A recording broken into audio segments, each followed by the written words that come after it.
US और Israel लगातार मिसाइलों से ईरान पर हमला कर रहे हैं। ईरान ने भी जवाब में Dubai, Abu Dhabi, Bahrain, Kuwait और कतर पर हमले किए। मिलिट्री बेसेज के साथ ही होटल्स और एयरपोर्ट्स को भी टारगेट किया गया। ईरान के सुप्रीम लीडर अयातुल्ला अली खामिनी मारे जा चुके हैं। ईरान के कई शहरों में लगातार बम गिर रहे हैं। ये सब अचानक नहीं हुआ, ये सब पहले से प्लान्ड था। आखिर अमेरिका और इजराइल ईरान के साथ युद्ध क्यों कर रहे हैं? अभी क्या चल रहा है और आगे क्या होगा? चलिए डिटेल में समझते हैं। आगे बढ़ने से पहले वीडियो को लाइक और चैनल को सब्सक्राइब जरूर कर लें।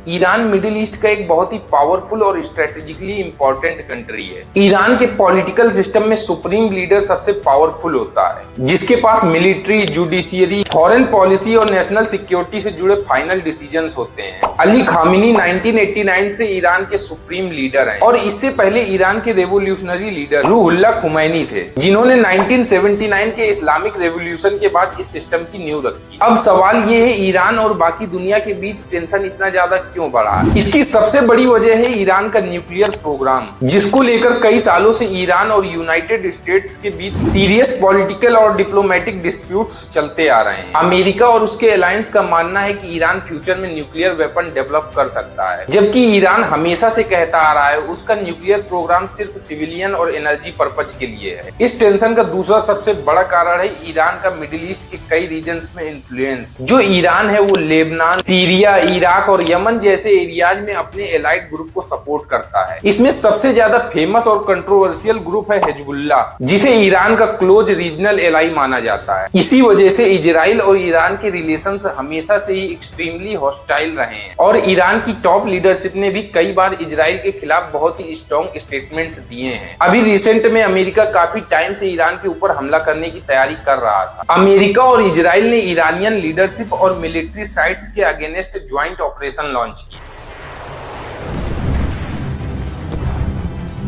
इस ऑपरेशन को नाम दिया गया ऑपरेशन एपिक फ्यूरी। ये एक दिन का ऑपरेशन नहीं है, यूएस ने कहा ये कई दिनों तक चलेगा। We are going to destroy their missiles and raise their missile industry to the ground. It will be totally again obliterated. Iran के कई शहरों तेहरान, इस्फहान, कोम, किरमनशाह और पूरे ईरान में लगातार बम गिर रहे हैं। ईरान के सुप्रीम लीडर अयातुल्ला अली खामिनी के कंपाउंड पर भी मिसाइल गिराई गई और इसमें ईरान के सुप्रीम लीडर अयातुल्ला अली खामिनी भी मारे जा चुके हैं। इसे ईरानियन स्टेट टीवी ने खुद कंफर्म किया है। हजरत आयतुल्लाह उज़्मा सैयद अली हुसैनी खामेनेई दर राह सरबुलंदी हरम जमहूरी इस्लामी Iran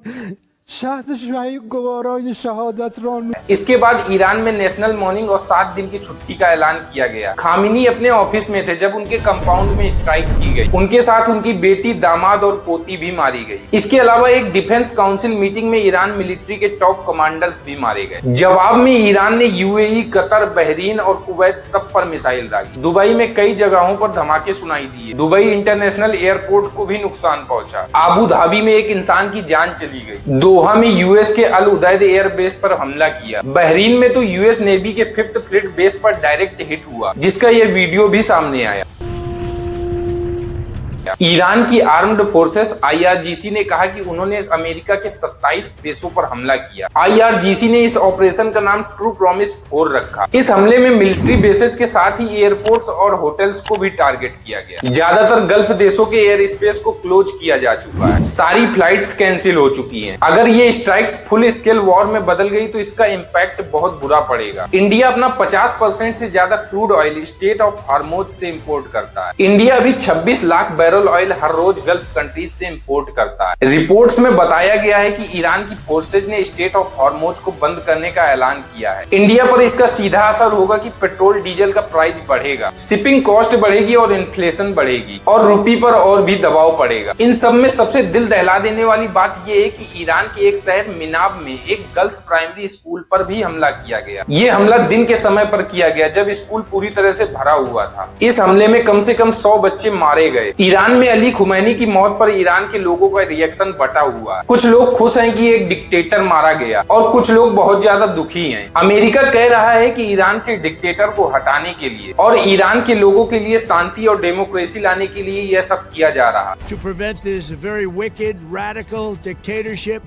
hour of your freedom is at hand. लेकिन फिर भी किसी फॉरेन पावर का किसी देश में इस तरह से इंटरफेयर करना ठीक नहीं है। अब देखने वाली चीज होगी कि ईरान में अब आगे क्या होता है। ऐसी चीजों के बाद देश बहुत ज्यादा अनस्टेबल हो जाते हैं। वीडियो अच्छा लगा हो तो वीडियो को लाइक करें और ज्यादा से ज्यादा शेयर करें और चैनल को सब्सक्राइब करना ना भूलें। मिलते हैं इसी तरह की एक और वीडियो में।